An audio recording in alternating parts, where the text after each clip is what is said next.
एक समय की बात है, अयोध्या के महाराज दशरथ ने पुत्र प्राप्ति के लिए यज्ञ रखा। इस यज्ञ के लिए राजा दशरथ ने अपनी चतुरंगिणी सेना को काले कान वाले घोड़े को छोड़ने का आदेश भेजा। उनकी इच्छा थी कि इस महान यज्ञ में हर कोई शामिल हो, इसलिए राजा ने सभी आर्षि मुनियों व विद्वान पंडितों को आमंत्रण भेजा। निर्धारित दिन पर महाराज दशरथ अपने दोस्त गुरु वशिष्ठ, रंग अर्षि व अन्य विद्वानों के साथ यज्ञ मंडप में पहुंचे। इसके बाद विधिवत रूप से यज्ञ की शुरुआत हुई। मंत्र उच्चारण और पाठ जैसे सभी विधि विधान के साथ कुछ घंटों में यज्ञ पूरा हुआ। राजा दशरथ ने फिर सभी ब्राह्मणों, विद्वानों व अतिथियों को उपहार में धन और गाय आदि देकर आदर पूर्वक विदा गया। उस यज्ञ में प्रसाद के रूप में खीर बनी थी। उस प्रसाद में पुत्र प्राप्ति का आशीर्वाद था, जिसे खाने के बाद तीनों रानियां गर्भवती हो गईं। कुछ समय बाद चैत्र माह में शुक्ल पक्ष की नवमी तिथि के दिन राजा दशरथ की पहली पत्नी यानी रानी कौशल्या ने एक बच्चे को जन्म दिया। उस बच्चे के चेहरे में इतनी रौनक थी कि हर कोई देखकर समझ जाता था कि वह आम बच्चा नहीं है।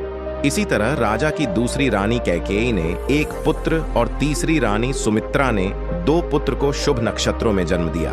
राजा दशरथ का महल और नगर 4 पुत्रों के जन्म से खिलखिला उठा। चारों तरफ आनंद और जश्न का माहौल था। पूरी प्रजा खुशी से गाँव झूम रही थी। इस खुशी को देखकर देवता भी फूलों की वर्षा करने लगे। इस जश्न में शामिल होने के लिए कई ब्राह्मण भी पहुंचे और राजा दशरथ के बेटों को आशीर्वाद दिया। खुशी से झूम रहे राजा दशरथ ने ब्राह्मणों को खूब दान दिया।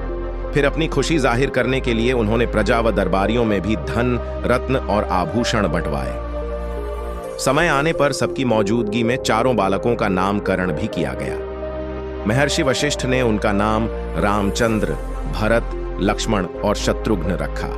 वक्त बीतता गया और धीरे धीरे ये चारों बालक बड़े हुए। इन चारों में राम अपने तेजस्वी गुणों के कारण प्रजा को अधिक प्रिय लगने लगे।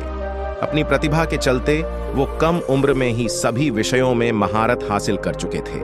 राम में सभी गुण थे, चाहे शस्त्र चलाने की बात हो या हाथी घोड़े की सवारी, हर चीज में वो अव्वल थे। साथ ही वो माता पिता व गुरुओं का भी खूब सम्मान करते थे। उनके गुणों के कारण बाकी के 3 भाई भरत, लक्ष्मण और शत्रुघ्न भी उनसे काफी कुछ सीखते थे। जब भी महाराज अपने चारों पुत्रों को एक साथ देखते, उनका मन आनंद से भर उठता था। राम में मौजूद गुणों के कारण उन्हें श्री राम और भगवान राम तक कहा जाने लगा। आगे चलकर राम के जीवन पर 2 पवित्र ग्रंथ लिखे गए, रामचरितमानस और रामायण। कहानी से सीख, व्यक्ति के गुण ही उसे पहचान दिलाते हैं। अगर गुण और संस्कार अच्छे हों तो वह भगवान तुल्य हो जाता है।